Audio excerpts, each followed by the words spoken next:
Viewer discretion is advised. This program contains strong graphical content.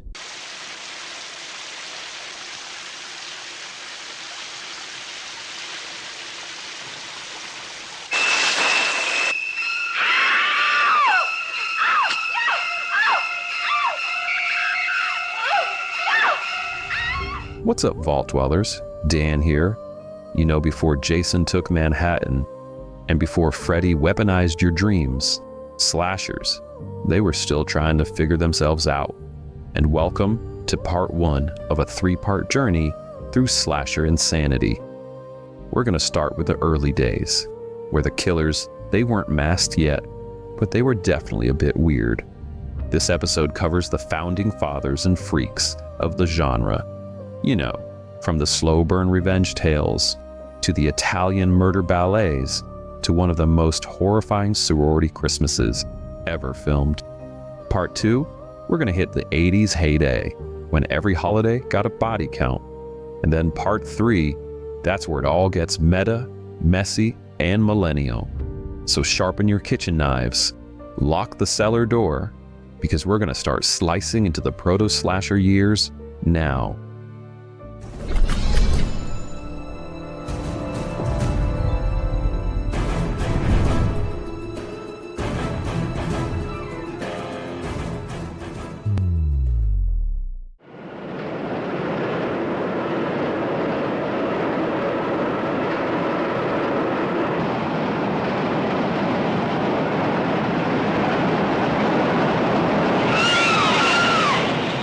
Before masked maniacs and chase scenes, we had psychological sabotage. And 13 Women, it's one of their earliest blueprints. We're gonna start with a woman scorned, played with icy menace by Myrna Loy, who gets cosmic revenge on her former classmates using forged horoscopes and a telepathic suggestion.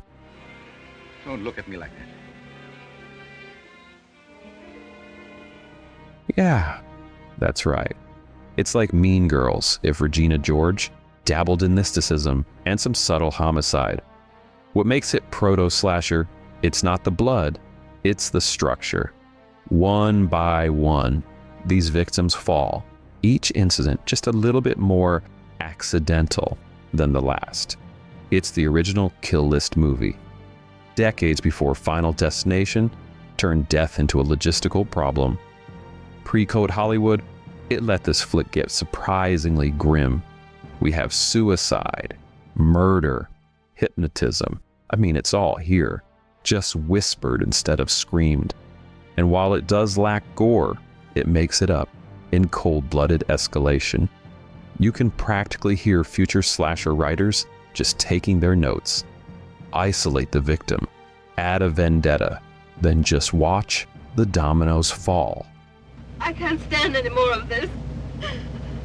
Why should she want to kill Bobby? I don't understand it. Mrs. Stanhope, I wish you'd get out of town until we catch this Ursula Georgie. Oh, anything to get away from all this. Rogers, that you brought about the death of your invalid employer, Mrs. Jennifer Brady. Prisoners at the Bar of Justice. Have you anything to say in your defense? There is no killer in a jumpsuit here, and then there were none. It's a pure slasher in structure. You have 10 strangers who are invited to a creepy island estate, and then they get bumped off, one by one, each death tied to a children's rhyme. Maybe that sounds a little familiar? Yeah, this thing is the slasher blueprint, just wearing a monocle. The tension is all about who's next. Oh. Nothing in there but the Russian. I keep hearing that song he was singing last night just before he popped off. Tender Indians. Yeah. That certainly was his swan song. And the suspense, it comes from the isolation, the paranoia, and the moral payback. It's kind of like Saw, just with better table manners. Renee Claire's version, it's tight and stylish, and way more sinister than you expect from a mid-40s whodunit. Again, there's no gore with this one, but the pacing and sense of doom, they're just a chef's kiss. And while the killer isn't a knife-wielding maniac, the body count, remote location, and countdown format, they're just straight-up slasher hallmarks. Every sleepaway camp killer owes this movie a thank you card and a box of poison-laced chocolates.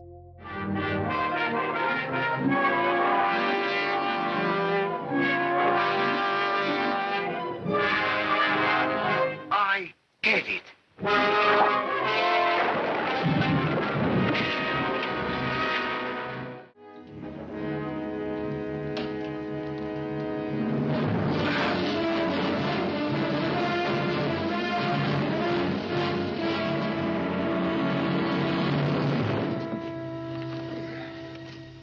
In House of Wax, Vincent Price, he plays a wax sculptor turned serial killer who preserves his victims by dipping them into molten goo and then turning them into exhibits.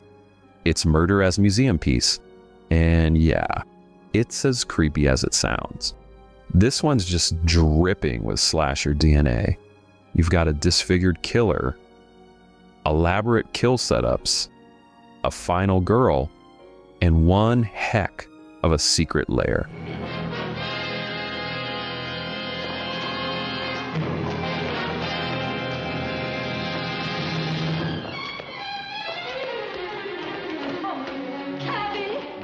It even has the genre's first real mask reveal, which will become just slasher gospel.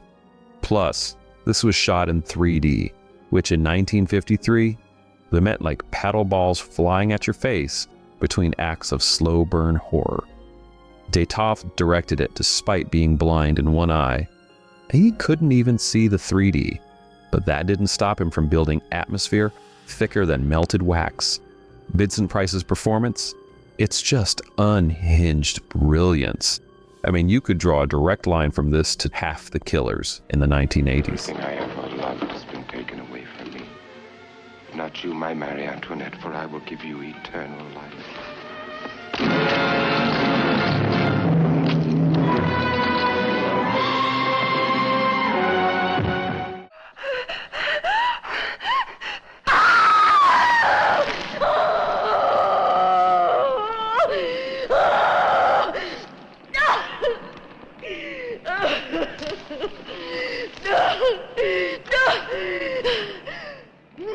Mario Bava basically said, what if murder was fashionable? And that gave us Blood and Black Lace, set in a house where models, they're being murdered one by one, and this thing looks like a Vogue photo shoot directed by Satan.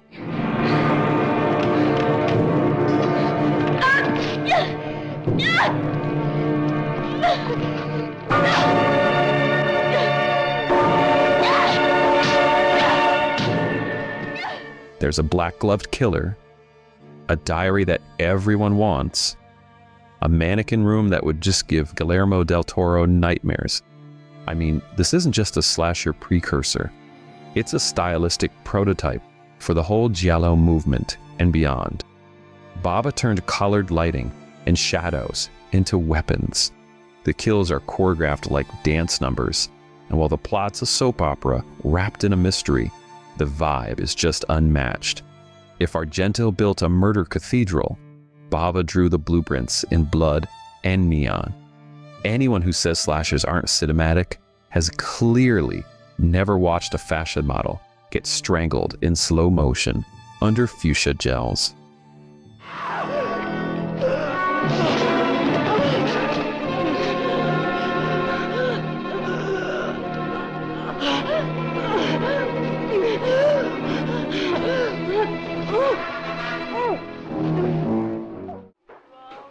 Alice!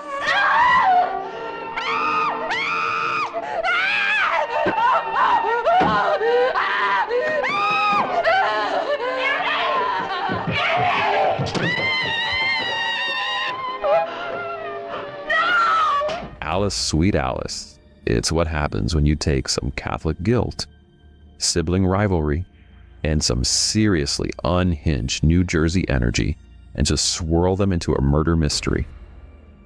After a young girl is killed during communion, suspicion falls on her creepy, older sister, who may or may not be innocent.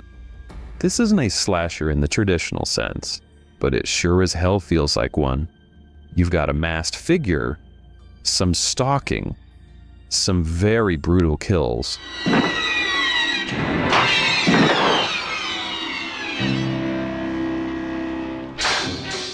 And they all walk and talk like slasher staples. The killer's mask alone is just pure nightmare fuel, like a porcelain doll possessed by shame and some bad lighting. It's low budget and grimy in the best way, with that 1970s film stock that makes just everything feel cursed. There's a tension here that's just raw, unpolished, and real. You can smell the linoleum. And hey, Brooke Shields, she makes her screen debut, just long enough to catch a casket. This one deserves way more love than it gets. The evil spirits who roam this earth, seeking the ruin of souls.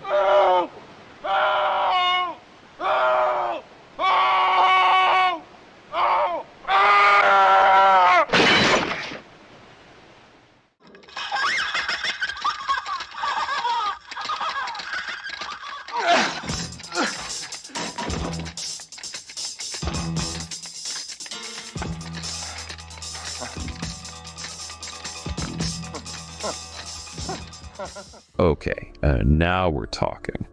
Deep Red, this is Argento at his finest. You know, lurid colors, complex murders, and a goblin soundtrack that slaps harder than it has just any right to.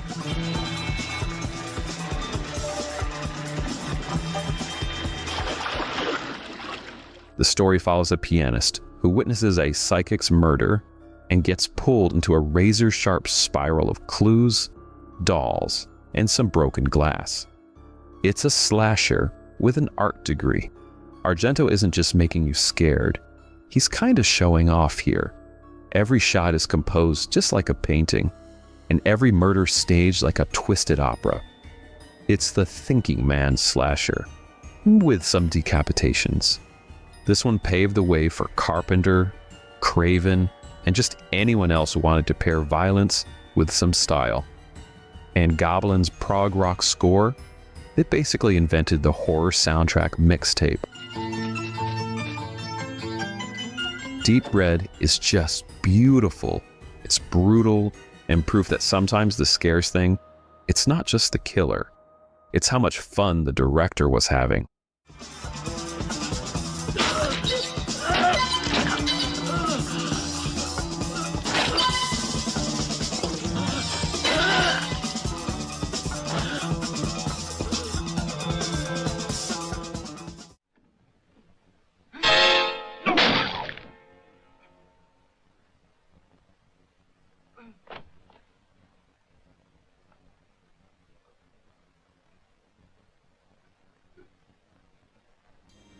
Alright, now we're in the chainsaw-smeared heart of it all. A Bay of Blood, which is also known as Twitch of the Deaf Nerve, I love that name, is where Bava said, let's stop hinting, and let's just start murdering. There's like barely a plot in this one.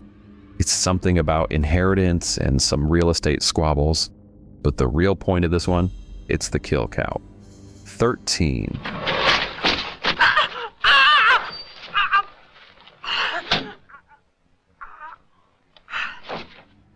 In each more vicious than the last. This is patient zero for slasher structure. I mean, you've got every part, right? Horny teens sneaking into cabins. There's some machetes flying through the air, double impalements, point of view stalking. If you've ever seen Friday the 13th, Part 2, I mean, you've already seen some of these kills because they stole them like shot for shot. And honestly, you gotta say you love them for it. This was filmed on a shoestring budget, and it somehow looks both gorgeous and grubby at the same time. Bava's camera, it doesn't just observe, it stalks the people. This is the movie that grabbed the genre by the throat and screamed, "We're doing body counts now." No, Simon. And now, I'll kill you. No, you don't know what I'll you're saying. Stop! No!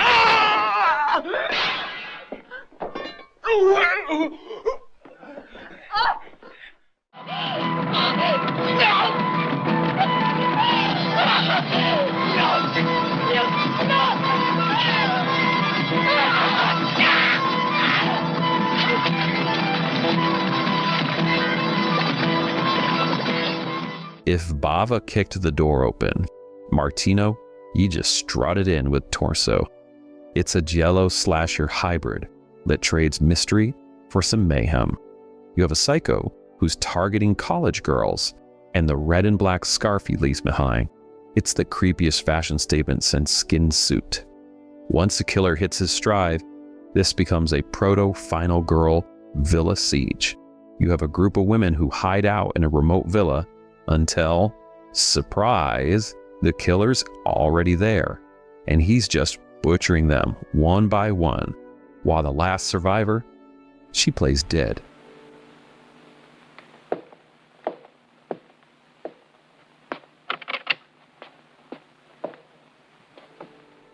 There's a 20-minute stretch, which is no dialogue, that's just pure white knuckle tension.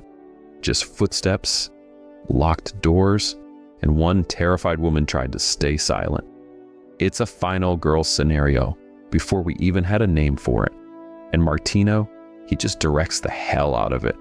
Sleazy and stylish, and just nasty in all the right ways. Slashers, they were learning fast.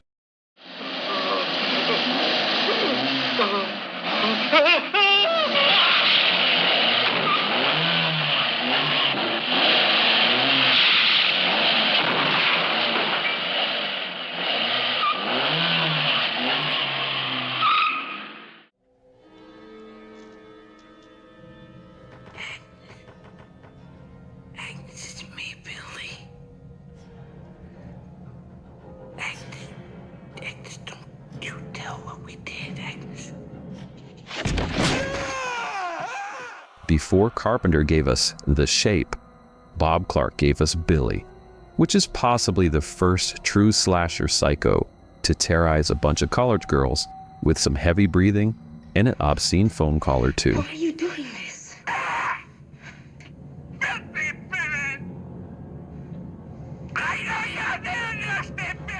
Black Christmas, it's the missing link between giallo and the American slasher boom, and it holds up like a snowman with a knife behind his back. This one sets the playbook. You know, holiday setting, girls alone in a big house, and a killer in the attic.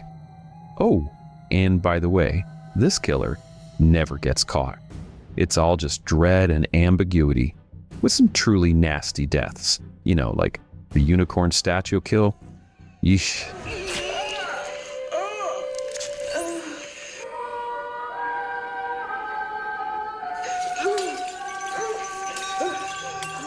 And the phone calls, I mean, they're chilling and gross and weirdly theatrical.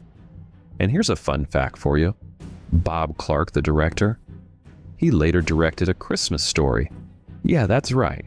The guy who gave us Ralphie also gives a killer who talks in voices and uses coat hangers like murder tools.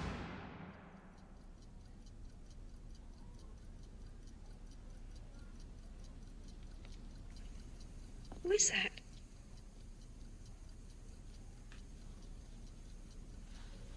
Who is it?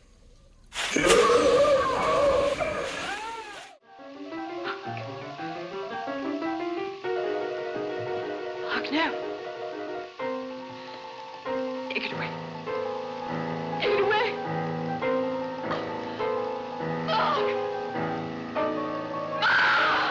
Peeping Tom, it wasn't just ahead of its time, but it got crucified for it. You see, in 1960, this movie destroyed Michael Powell's career. You want to know why?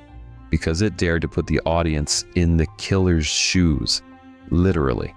The slasher here, he's a quiet cameraman who films his victims' deaths with a blade hidden in the tripod. I mean, talk about rolling on a tight shot, right? So this movie is like brilliant and just deeply uncomfortable. Every scene feels like a trap you walked into with your eyes open. This thing weaponizes voyeurism, making you feel like an accomplice to the murders. Like every mass cam stalk in the 80s, it owes royalty to his lens, and it makes zero apologies. Yeah, I mean, it's slower than modern slashers, and it's more psychological than bloody. But this is like foundational. Without Peeping Tom, there's no Maniac, no Henry Portrait of a Serial Killer, and maybe no found footage horror at all. This is where the slasher obsessions with watching it began, and it just never lets go.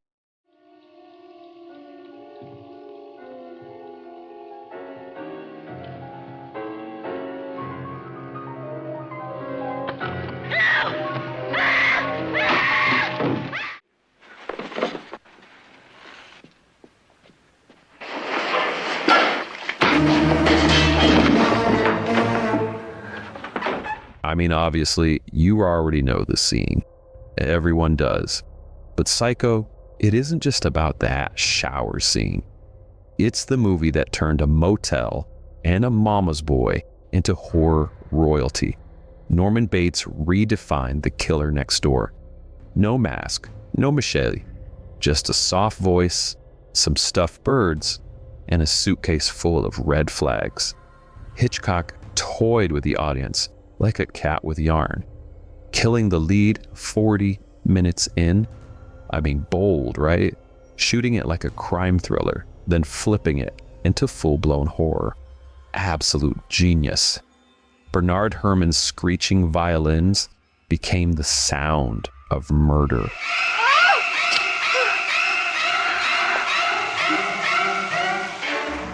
Every slasher said Psycho is just living in its shadow.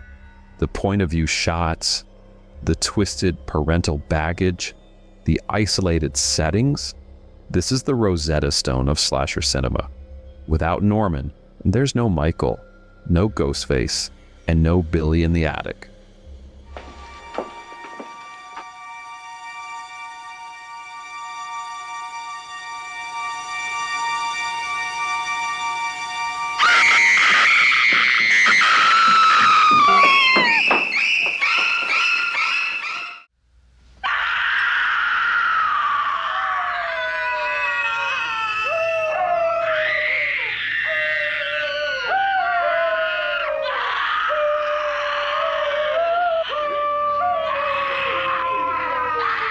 Texas Chainsaw Massacre, it's less of a movie and more of a waking nightmare. This was shot like a documentary, but paced like a midnight panic attack. It drops 5 unlucky kids into barbecue country and introduces them to Leatherface.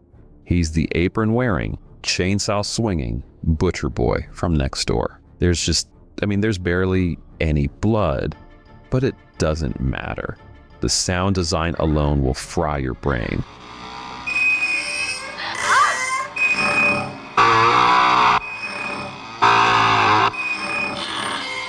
Pig squeals, metal doors, chainsaws revving like death's weed whacker.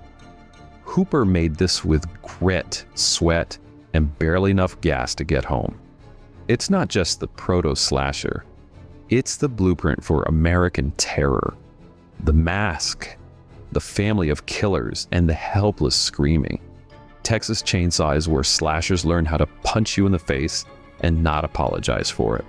It's just raw, unrelenting, and still one of the most effective horror films ever made.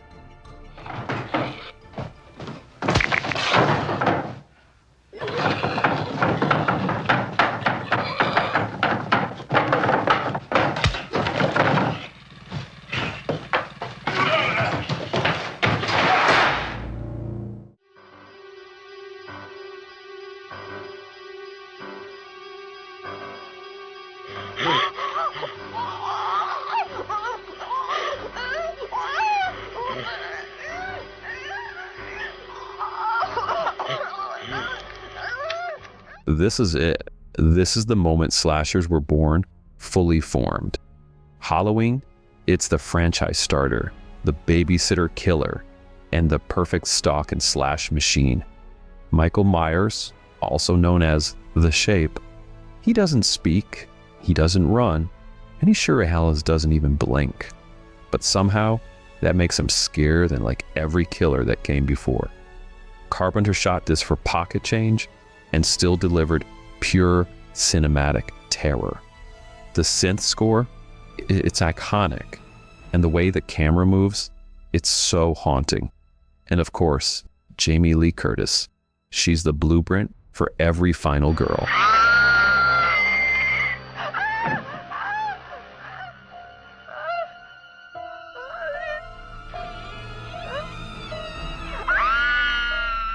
And it was the quiet that made this one so deadly. You know, most kills happened in silence, without music, just breathing and a blade. Every slasher since Halloween is just playing catch up. The rules are written here. You've got a mass killer, some horny teens, a whole bunch of stalking sequences, and the great "you thought he was dead" ending. Carpenter, he just nailed it on his first try. Halloween didn't just influence the genre, it created it.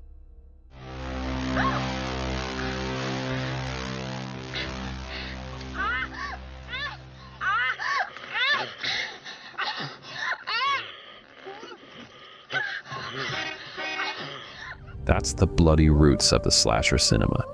These films crawled so knife-wielding maniacs of the 80s could sprint through some summer camps in a few suburban streets. They gave us the rules, the killers, and the vibes. Sometimes they were messy, but often brilliant, and just always unhinged. In part 2, we're heading straight into the 80s boom, from Camp Crystal Lake all the way down Elm Street, where the blood got brighter and the rules got sharper. Make sure to keep it weird, folks.